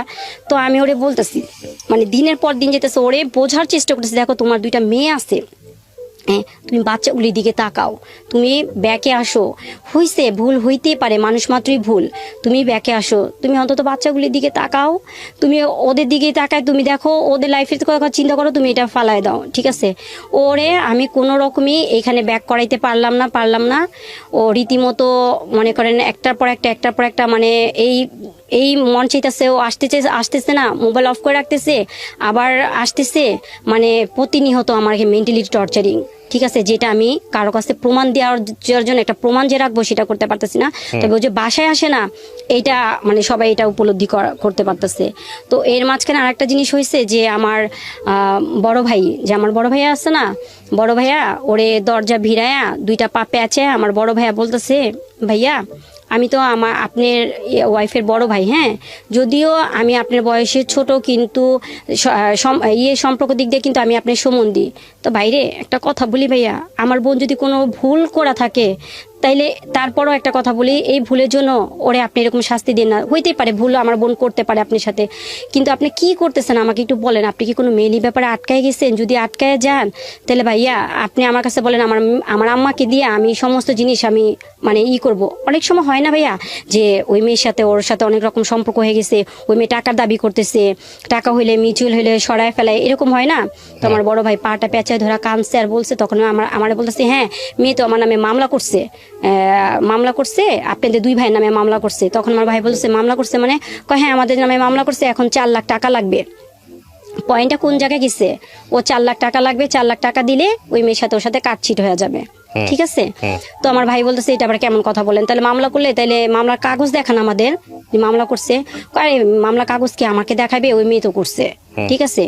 এই কি করলো, এই জিনিস দিয়ে ঘরের মধ্যে একটা হট্টগোল পাকায় রাখলো, ঠিক আছে। ও এর মাঝখানে দিব্যি আরামে ঘুরতেছে, করতেছে। আমার 2টা ভাই মনে করেন মানে পালায় রয়েছে, যে কোনো সময় আমার বাসায় পুলিশ পাঠাতে পারে। ও খালি ফোন দেয় আমাকে, বলে কি তুমি কিন্তু ভাইয়াদের দূরে সরাই দিও, ভাইয়াদের কিন্তু বাসায় আসতে দিও না, আসলে কিন্তু ওই মেয়ে কিন্তু অ্যারেস্ট করাই দিবে। আমি তো ওই কথাই ভয় পাইছি। আসলে তো আমি জানি না যে আসলে ওই মেয়ে কেন আমার জন্য মামলা করবে, ওই মেয়ের কি এমন আছে, ওই মেয়ে তো এখানে মামলা করার কোনো কিছু নাই, তাই না? তো যাই হোক এইভাবে গেল। তো গত রোজায়, এই তো রোজা আসতেছে, গত রোজায় আমার বাসায় বাড়িওয়ালা যে ওনার সাথে আমরা বসার পরে রাজে কি আমার হাজবেন্ড ও কি করলো, থানা থেকে একটা জিটি কপি আনলো ওই মেয়ের নামে। হ্যাঁ, যে দেখো আমি ওই মেয়ের সাথে আমার সাথে কোনো সম্পর্ক নাই, এই যে আমি জিটি কপি তোমাকে দেখাইতেছি, আনছি, আমি তোমার সাথে সংসার করতে চাই আর তুমি এটি বাদ দাও। হ্যাঁ, তো ঠিক আছে, ভালো কথা। আমাদের ঘরোয়াভাবে সবাই মিলা বৈশা টুইসা সুন্দর করে ওর হাতে আবার আমাকে বুঝাই দিল, আমার ভাইটাই সবাই বুঝাই দিল। তো আমি আমার শাশুড়ি বাসায় গেলাম। সেখানে যাওয়ার পর ভাইয়া দেখি রাত্রে মেয়ে ফোন দিছে ওরে যে তুমি কি ঘরে ঢুকেই কি আমাকে ভুলা যাও। তখন আমার শাশুড়িকে যে আমি আবার কান্না করতেছি, আম্মা দেখেন আপনারা তো আমাকে বুঝে নিয়ে আসছেন, দেখেন আপনার ছেলেকে আবার দিছে, এই যে দেখেন মেসেজ দিচ্ছে, আমি মেসেজ দেখছি। তো যা বলতেছি কি মা, ওর আসলে কি মাথাটা নষ্ট হয়ে যেতেছে গা, ও আসলে বাচ্চার শোকে না ও আমারে পাগল বানায় ফেলতেছে। ঠিক আছে, কিন্তু আমি পাগল না, আমাকে পাগল বানাই দিতেছে ও। ঠিক আছে, তো যাই হোক ওইখানে এরকম করতে করতে আমি 15 দিন কোনো রকম কাটাইলাম ওর সাথে। ওইখানে কাটানোর পর আমি বাসা চেঞ্জ করি। হ্যাঁ, বাসা চেঞ্জ করি, আমি যে বাসায় ছিলাম ওই বাসাটা চেঞ্জ করে আমি আরেকটা বাসায় আমি যাই। আম্মা টাকা দিল, বাসায় যাওয়ার পর ওই বাসায় গিয়ে যাওয়ার পরে ভাইয়া আমার বড় মেয়েটাকে আর আমাকে, মনে করেন আমার বড় মেয়েটা তো বাবার এই জিনিসটা দেখছে, হাত ভরা মেহেদি। ঠিক আছে, ও বাবার হাত ভরা মেহেদি, একদম হাত ভরা মেহেদি। তো আমি আমার মেয়েকে বলতেছি দেখো রাজদিন তোমার বাবা কি করছে, হাতে ভরা মেহেদি, ওর মেয়ের নাম নিয়ে আসছে। তো আমার মেয়ে বলতেছি কি আব্বু তুমি কি এখন কি মানে একটু কি হবা, তুমি এগুলি কি করতেছো আব্বু, তুমি কি একটাবার আমাদের দিকে তাকাও না। তো ওই এক কথা দুই কথা কি করছে ভাইয়া, ওই যে কারেন্টের ব্যাটগুলো থাকে না, ওই ব্যাটগুলো আমার মেয়েটাকে এমন ভাবে পিটাইছে, ওরে ধরতে যে আমি মাই খাইতেছি ও মাই খাইতেছে, মানে আমরা মা মেয়ে, মানে কারে থেকে কারে বাঁচাবো আমরা নিজেরা জানি না। ওর বাবা একটা হিংস্র প্রাণীর মতো হয়ে গেছে। তখন ওরে আমি বলতেছি তুমি থামো, তুমি এইভাবে করে মাইরো না, তুমি এইভাবে করে মাইরো না, তুমি কি মারার জন্য আমার কাছে আমাদের নিয়ে আসছো, আমি কত বড় শখ করে তোমার কাছে, আমি আমার পুরো ফ্যামিলি করে ছাইরা টেরা দিয়ে তোমার কাছে আমি আসছি। ঠিক আছে, ও এখানে একটা শর্ত রাখছে আমি কারোর সাথে মানে যোগাযোগ করতে পারবো না, মানে আমার ফ্যামিলি যেখানে আমার মা আমাকে এতটা হেল্প করে। তো ও মানে এই পয়েন্টটা খাটাইছে যে আমাকে ওই বাসায় নিয়ে যায়, আমার উপরে এই টর্চারিংটা করবে। ঠিক আছে, এখানে তো কেউ দেখবে না। ও অনেক মারছে, মারার এক পর্যায়ে আমি বেহুশ হয়ে যাই, মানে এতটা মানে রক্তাক্ত করে, আমার গলার মধ্যে চিবি দেয়। চিবি দেওয়ার পরে তো অটোমেটিক মানে দম আটকায় গেলে তো মানুষের শরীরে অন্যরকম হয়ে যায়। ঠিক আছে, তো আমার পুরো কাপড়টাই নষ্ট হয়ে যায়। তো আমার মেয়ে সেগুলি করে, তো ও কি করে তখন মাইনাটেটা তখন চলে যায় বাসার থেকে। তো আমার বড় মেয়েটা ওর মামাকে ফোন দেয়, ছোট মামাকে ফোন দেয়, ছোট মামা তুমি একটু তাড়াতাড়ি আসো, মামা আম্মুরে তো মাইরা ফেলতেছে, আম্মুর তো কোনো নাই, মানে কোনো কিছু। ও তো ছোট মানুষ বুঝতেছে না, মানে ও যেভাবে পারছে ওর মামাকে বলছে, ওর মামা দৌড়ায় আসে, আসার পর আমাকে জরর দিতে নিয়ে যাওয়ার পর ওইখানে আমাকে দেখার পর ওই যে পুলিশ কেস হয়, তারপরে আমি থানায় যাই, তারপরে আমি গিয়ে মামলা করেন। হ্যাঁ, থানায় যেয়ে মামলাটা করি। ঠিক আছে, মামলাটা কইরা আসার পর আমি যাই আমার খালা শাশুড়ির বাসায়। আমি তখন আমার ভাইরা বলি কি ভাইয়া আরেকটু সময় দে ভাইয়া, বড় ভাইরা আমি বলি, দুই ভাইরাই বলি একটু সময় দাও। তো আমি আমার খালা শাশুড়ি বাসায় যাই, তো আমার শাশুড়ি সেখানে দেখার পর আমার অকথ্য ভাষা গালাগালি করে।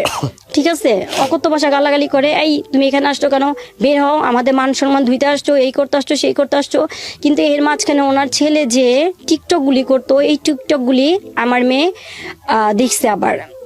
দেখছে। এখন তো ভাইয়া ডিজিটাল যুগ, সবখানেই সব জিনিস মানে মেয়ের সাথে টিকটক করতো। ঠিক আছে, যে মেয়ের সাথে ওর পরকীয়া হয়েছে। ও আচ্ছা, তার সঙ্গে টিকটক করতে, সেটা আপনার মেয়ে চোখে পড়ছে? হ্যাঁ, মেয়ের চোখে পড়ছে। তো ওর চোখে পড়ছে, তো ওই আমাকে সবকিছু আমার মোবাইলে দেয়, আমাকে বলে যে আম্মু আমি নামাই দিই, তুমি দেখো, তুমি তো অনেক কিছু বোঝো টোঝো না, দেখো আব্বু কি করতেছে, তুমি কি কিছু করবা না? তো আমি বলতেছি মা আমি কি করব বলো, তুমি আমার কি করতে বলো, আমি বড় জন নাইলে তোমার বাবার থেকে আমি সরে আসতে পারবো, তুমি কি চাও? তো বলছে আম্মু থাক। তখন আবার আমার মেয়ে বলে কি আম্মু থাক, দেখি আব্বু ফিরত আসবে, আব্বু তো এরকম ছিল না। তো যাই হোক, আমার ওই খালা শাশুড়ির বাসায় যাওয়ার পরে কি হয়, ওইখানে এক পর্যায়ে সবাই মিলে আবার বসার পর ভাইয়া আবার মিল টিল করা দেয় আমাকে। ঠিক আছে, আমি তখন মামলাটা আবার অফ রাখি, বুঝছেন, অফ রাখি। ওইখানে কি বলা হয়, অফ রাখেন মানে কি মামলা তুলে নেন? না মামলা তুলে নাই, তুলে করি নাই, মানে মামলাটা তখন আমি মামলার প্রসেসিং আসলে যাই নাই, মানে সাধারণভাবে জিডিটা করা হয়েছে, এরপরে আমি মানে মামলাটা আমি করব, মানে আমার একটা সিগনেচার দিলেই তারপর হবে। তো আমি তো সুন্দর করে আমার ওইখানে সুন্দর করে সবাই বোঝা টোঝা দেওয়ার পর তো আমি তখন সবার কাছে করি, বলি যে ঠিক আছে ও যেভাবে আমাকে রাখবে আমি সেভাবেই থাকবো। তো মেলি ব্যাপারে ওইখানে কথা হয়, তখন ওই সবার সামনে ভাইয়া প্রায় ওইখানে 20-25 জন মানুষ সবার সামনে সে একই অবস্থায় আবার সে কোরআনটাকে সামনে রাইখা বলতেছে আমার সাথে কোনো মেয়ের সাথে কোনো সম্পর্ক নাই, আমার 2 বাচ্চা আমার স্ত্রী ছাড়া আর কেউ নাই, ঠিক আছে। এইটি কথাটা বলে কসম টসম খাওয়াইটা সবাই করে দিল। আর আমার ভাসুর ওই যে খালা শাশুড়ির বড় ছেলে ও বললো যে ঠিক আছে, আমার বড় ভাইকে বললো যে বোনের ঘর তো কি করবে এখন, বোন জামাই তো বসে আছে, তাহলে 2 মাসের বাজার খরচ তোমরা দিয়ে দিও আর আমরা দেখি তো কি করা যায়। তখন আমার বড় ভাই বলছে কি ভাইয়া সব সময় তো আমাদের উপরে চাপাই দিতেছেন তো সমস্যা নাই, আমার ভাগ্নির 2টা মুখের দিকে তাকায়া আমরা দিব, কিন্তু তাকেও তো কিছু করতে হবে, এইভাবে কতদিন, ঠিক আছে। ওইভাবে কথা বইলা আসার পরে আসার পর ও কি করলো, ভিডিও কলে ওই মেয়ের সাথে ওই রাত্রেই কথা বলতেছে, খুব হাসাহাসি করতেছে, সে আমার গেমটা না একদম সাকসেস হইতাছে। তো এই কথাটা আমি শুনি, গেম সাকসেস হইতাছে মানে তুমি কার গেম সাকসেস করতেছো? তো ওর ফোনটা না ওই রাইখা দিয়ে বালিশের পাশে, আমি জানি না যে ও অলরেডি মোবাইলটারে অন করে এই অবস্থা।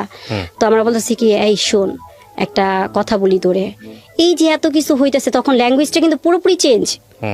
তো আমরা বলতেছি এত কিছু হইতেছে তুই কি কিছু বুঝোস না আমি কি চাই?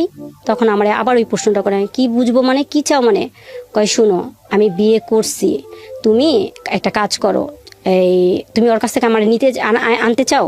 তো আমি সেটা কেমন কথা বলো, তুমি বিয়ে একবার বলো করছো একবার বলো করো নাই, এগুলি কেন এই হেজিটেশনের মধ্যে রাখো কেন, তুমি কি চাও? তো বলতেছে কি ওরে ছাড়তে গেলে না 6 লক্ষ টাকা লাগবে। আমার বড় ভাইকে কিন্তু কিছুদিন আগে কিন্তু বলছে ওই যে মামলা করছে 4 লক্ষ টাকা কিন্তু দাবি করছে, এখন আবার বলতেছে 6 লক্ষ টাকা। 2টা পয়েন্ট কিন্তু আপনি দেখেন ভাইয়া, হ্যাঁ।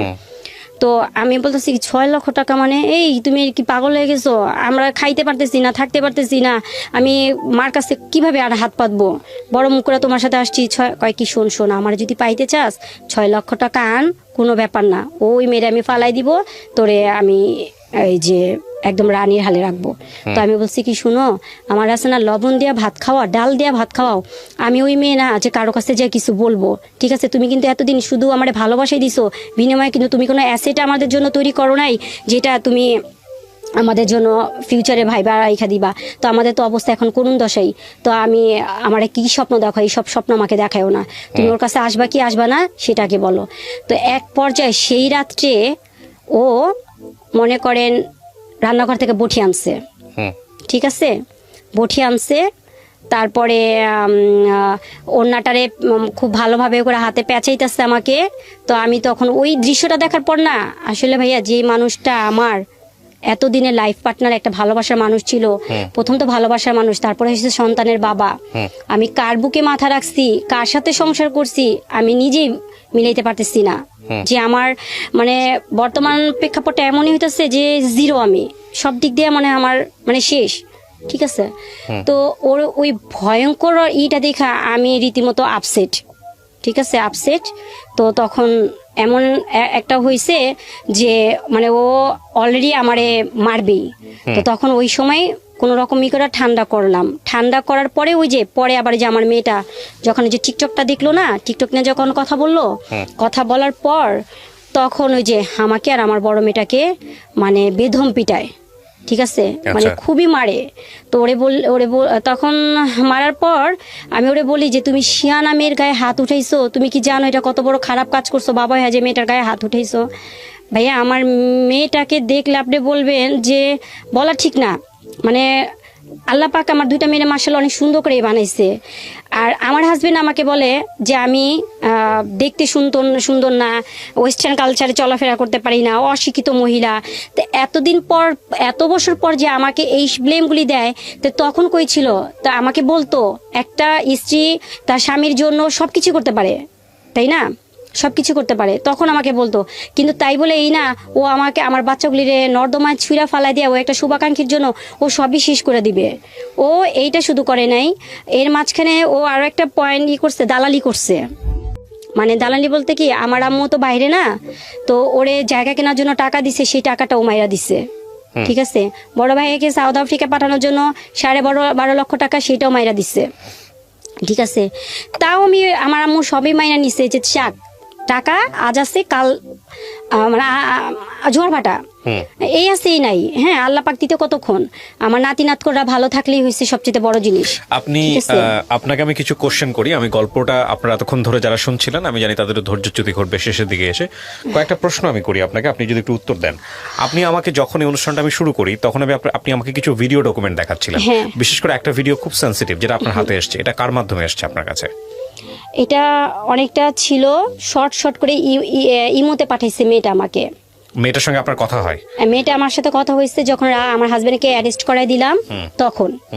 আর আমার হাজবেন্ডকে যখন অ্যারেস্ট করানো হয় তখন ওর সেলটা ওই যে এসআই নিয়ে যায়, ওই ওর ফোনে পাওয়া যায় এটা? হ্যাঁ হ্যাঁ, এটা আমাকে দিছে 3 মাস পর। ওই এসআই 3 মাস আপনার হাজবেন্ড জেলে ছিল? 4 মাস ছিল। 4 মাস ছিল তখন আপনাকে এই ডকুমেন্টসটা দিয়েছে এসআই? হ্যাঁ, কিন্তু এসআই তো আপনাকে ডকুমেন্টসটা দাও। ওই উনি আমাকে এই ডকুমেন্টসটা মানে করে দেয়, ওপেন করে দেয় নাই, ওর সেলটা আর মেমোরি কার্ডটা আমাকে দেয়। ও আচ্ছা, ওই মেমোরি কার্ড থেকে আপনি বের করেন এটা? হ্যাঁ, আর ওই মেয়ে আমাকে দেয় কারণ এটা তো অনেক বড় একটা ভিডিও। ঠিক আছে, এখানে আপনি যতগুলা ভিডিও আমাকে দেখাইছেন বা যতগুলো ইয়েগুলো আছে সেগুলো নিয়ে একটা রাষ্ট্রীয় গণমাধ্যমেও এটার একটা রিপোর্ট প্রচারিত হয়েছে। কতক্ষণের রিপোর্ট ছিল এটা? মেবি এটা আধা ঘন্টার মতো ছিল। আধা ঘন্টার মতো? কি পুরো ক্রাইম ইনভেস্টিগেশন করা হয়েছে? হ্যাঁ। এবং সেটা করেছেন আপনি কতদিন আগে? 1 মাস আগে। 1 মাস আগে। আপনার হাজবেন্ড এখন কোথায় আছে? আমি বলতে পারবো না ভাই। বলতে পারবেন না? ও জেল থেকে বের হয়ে গেছে? জেল থেকে মেয়ে ওকে ছাড়াইছে। মেয়ে ওকে ছাড়াচ্ছে। আপনার জানার মতো কি ও বিয়ে করেছে ওকে? হ্যাঁ, এখানে একটা কথা ছিল, রেখে দিছি। আমার তো প্রত্যেক মাসে মাসে হাজিরা দিতে হয়। হ্যাঁ, হাজিরা দিতে হয়। কেন হাজিরা দিতে হবে? আপনার বিরুদ্ধে মামলা করেছে? না, আমি বাদী, আমার যেতে হয় আর কি। আমি গত 2 মাস আগে খবর নিতে হয় আর কি। হ্যাঁ, 2 মাস আগে আমার 2টা বেবিকে নিয়ে আমার যেতে হয়েছে, তো ওদেরকে নিয়ে গেছি। তখন ওরা হাজিরা দেয় নাই? হ্যাঁ, তখন মেয়ে আসে নাই। ওর লয়ার মেয়ের নামে মামলা করেছে? হ্যাঁ, ওই লয়ার বারবারই বলছে যে বিবাদীর সাথে এই মেয়ের সাথে কোনো সম্পর্ক নাই। আপনার মামলাতে আসামি করেছেন কাকে আগে? আমার হাজবেন্ডকে আর ওই মেয়েকে। ওই মেয়ের প্রপার ঠিকানা আপনি বের করতে পেরেছিলেন? হ্যাঁ, মামলার এজাহারে উল্লেখ করা ছিল সেগুলো? হ্যাঁ হ্যাঁ। আচ্ছা, তো তারপর এখন আপনি যেটা বলতেছেন যে লাস্ট টাইম আপনি গেছিলেন তখন আপনার হাজবেন্ড হাজিরা দেয় নাই? ও দিছে কিন্তু মেয়েকে দেয় নাই। 2 নম্বর আসামি মেয়েকে করা হয়েছে। আচ্ছা, মেয়েটা দেয় নাই? মেয়েটা দেয় নাই। আর ওর লয়ার বারবার একই কথা বলছে যে আমার বিবাদীর সাথে এই মেয়ের সাথে কোনো সম্পর্ক নাই। আপনাকে ডিভোর্স দিয়েছে আপনার হাজবেন্ড? না, ডিভোর্স দেয় নাই। এখানে আপনি দিয়েছেন? না। আমি যে প্রশ্নগুলো করি সেই প্রশ্নগুলো উত্তর দিলে চলবে? ডিভোর্স হয়নি এখন। আমাদের মামলা রানিং চলতেছে। এখানে ডিভোর্স হলে আমাদের মামলা চলতো না। আচ্ছা, তো ডিভোর্স হয় নাই? ডিভোর্স হয়নি। আপনার হাজবেন্ডের সঙ্গে আপনার লাস্ট কথা হয়েছে কবে? জানুয়ারির 15 তারিখ। কি বলেছে উনি? উনি আমাকে ফোন দিয়ে বলতেছে যে আমাকে ভালো মন্দ জিজ্ঞেস করলো, তো বললাম যে হ্যাঁ ভালো আছি, এই বাচ্চারা কেমন আছে। আমি তখন বললাম যে বাচ্চাদের খবর যে তুমি নিতেছো, ওদের তো কোনো কিছু করতেছো না, ঠিক আছে, তুমি কেমন বাবা হইলা? আপনি আমাকে শেষ কথা উত্তর দেন। আপনার হাজবেন্ড যদি এখন ফিরে আসে, আপনার ওই যাকে বিয়ে করেছে তাকেও রাখতে চায়, আপনাকেও রাখতে চায়, আপনি নিবেন আপনার হাজবেন্ড? না, আমি নিব না। আপনি কি চাচ্ছেন? দুষ্ট। আপনি কি চাচ্ছেন সেটা বলেন আমাকে। আমি এই লোকের সাথে এত বছর সংসার করে তার ভিতরটাই তো চিনতে পারি নাই। লাস্ট কত বছর সংসার করেছেন? 16 বছর। 16 বছর। আপনি কি চাচ্ছেন এটা বলেন জাস্ট। আমি এখন চাচ্ছি যেভাবে আমাকে মানে আমার 2টা মেয়েকে নিয়ে যেভাবে আমাকে যেভাবে ফেলে দিছে, আমাদের 3টা জীবনও নষ্ট করে ফেলছে, এরকম প্রতারকের সাথে আমি সংসার করতে চাই না। ঠিক আছে, সেটা তো আপনি চান না। আমি চাই না। আর আপনি চাচ্ছেনটা কি সেটা বলেন। আমি চাচ্ছি সবাইকে সচেতন করার জন্য। আচ্ছা, সেটা তো আপনার গল্পের মাধ্যমে সচেতন করার জন্য। এখানে আপনার ভুল কি বলেন তো? আমি পয়েন্ট আউট করার আগে আপনার ভুলটা কি? আপনার হাজবেন্ডের যে কথাগুলো আপনি বললেন সেটা নিয়ে আমি পরে কথা বলছি, যেহেতু উনি এখানে উপস্থিত নাই সেটা বাদ। কিন্তু আপনার ভুলটা কি? আমার ভুল হচ্ছে আমি বারবারই ওকে বিশ্বাস করে ওকে মানে ওর দোষগুলি আমি ক্ষমা করছি। হ্যাঁ, কেন করছি সেটা হচ্ছে এখানে কথা হচ্ছে যে আমার 2টা মেয়ে আছে। সমাজে চলতে গেলে আমার 2টা মেয়ের বাবা হিসাবে পরিচয় দিতে হবে। না, এটা একদম লেম লজিক। আপনি তো ক্লাস 9 পর্যন্ত পড়াশোনা করছেন, কিছু জিনিস না, আমি তারপরে এসএসসি কমপ্লিট করলাম। লেম লজিক বলতেছি আমি, মানে এটা হচ্ছে খুব দুর্বল যুক্তি। আচ্ছা আচ্ছা। আপনি ফাইনালি 16 বছর পরে এসে আপনি বাঁচাতে পারছেন সেই যুক্তি? না না। আপনি প্রথম থেকে তাকে ক্ষমা করতেছিলেন, আমার মেয়ে আছে, মেয়ের বাপের পরিচয় লাগবে, ঠিক আছে, সমাজের জন্য। 16 বছর পরে এসে কি সেটা পারছেন এস্টাবলিশ করতে পারছেন? পারেন নাই তো। শেষ পর্যায়ে ধৈর্যচ্যুতি ঘটেছে, আপনি তাকে ছেড়ে দিচ্ছেন। হ্যাঁ, আপনি তার সঙ্গে সংসার করতে চান না। না, করতে চান না। বিষয়টা যদি আরো আগে হতো আরো ভালো হতো। দুষ্ট গোয়ালের চেয়ে শূন্য গোয়াল অনেক ভালো। ভালো না? অনেক ভালো। দুষ্ট গরুর চেয়ে শূন্য গোয়াল অনেক ভালো। তো সেই জায়গাটা থেকে আপনার যুক্তি যদি সমস্ত কিছু মেনে নেই, তাহলে এটা আরো আগেই গিভ আপ করা উচিত ছিল। আমি এই দুজনকে নিয়ে কোনো মন্তব্যই করতে চাই না। কেন করতে চাই না? তার প্রধানতম কারণ হলো এটা আপনি বলে গেলেন, বা আপনার মতো করে একপাক্ষিকভাবে আপনি বলে গেলেন, সেখানে বাকি দুজনের কোনো কথা আমি এই পর্যায়ে আনতে পারিনি। যে দুজনকে নিয়ে আপনি আনলেন, তাদেরও জীবনে হয়তো অনেক কিছু বলার আছে, সেই জায়গাটায় আমি যেতে চাই না। তবে এটা ঠিক প্রথম স্ত্রী থাকার পরে একটা কারণই এনাফ। প্রথম স্ত্রী থাকার পরে দ্বিতীয় যদি কোনো মানুষকে তার জীবনে নিয়ে আসে, সেটা যদি আপনার সঙ্গে এক লুকোচুরি করে হয়, অন্যায় করে হয়, তাহলে যত যুক্তি নিয়ে সে খারাপ হোক না কেন, একটা লাইনই এনাফ, সে দোষী, আর কিছু লাগবে না। তো সেই জায়গাটা থেকে সে দোষী। মানে আপনি যত কিছু বলেন সবকিছু যদি বাদ দিয়ে দিই, শুধু একটা যদি জিনিস যদি ধরি যে আপনাকে না জানায় সে কাজটা করেছে, কারণ আপনি যে ভিডিওটা আমাকে দেখিয়েছেন, সেই ভিডিও দেখার পর আসলে কোনো সন্দেহ থাকে না সে এটার মধ্যে ইনভলভ, যদি উনি আপনার হাজব্যান্ড হয়ে থাকে। ভিডিওতে যেটা দেখিয়েছেন, আমি টেলিভিশনের রিপোর্টটাও দেখেছি। তো সেদিক থেকে আমার ওনাকে নিয়ে বলার কিছু নাই। তবে আপনার এই গল্প থেকে আমাদের অনেক কিছু শেখার আছে। আমাদের সমাজের মেয়েরা মুখ বন্ধ করে এসব সহ্য করে, দিনের পর দিন সহ্য করে, বছরের পর বছর সহ্য করে, মাসের পর মাস সহ্য করে। আপনি আইনের দ্বারস্থ হয়েছেন, আমাদের সেটাই হওয়া উচিত। আমি সেই জায়গা থেকে আমি আপনাকে উৎসাহ দিব যে আইনের কাছে গেছেন, আপনি আইনের পরামর্শ নিচ্ছেন, আপনি চান ওর সঠিক বিচার হোক। সেই জায়গাতেও আমরা অনেক বেশি ফেড আপ হই। আমি আপনার জন্য গুড উইশ করতে পারি, দোয়া করতে পারি যে আপনি আইনের দ্বারস্থ হয়ে ওখানে যাতে আপনি ফেড আপ না হন, কারণ অনেকেই ফেড আপ হয়ে যায়, আপনি যেন সঠিক বিচারটা পান। কিন্তু এটা ঠিক যে যেই ভুলটা 16 বছরে হয়েছে, সেই ভুলটা আরো 10 বছর পরে হতে পারতো। আপনার মনে আছে কিনা, আপনি 1 ঘন্টা আগে যখন অনুষ্ঠানটা শুরু করছিলেন, তখন আপনি আমাকে একটা কথা বলতেছিলেন যে ভাইয়া আমার বহুবার মনে হয়েছে সুইসাইড করি।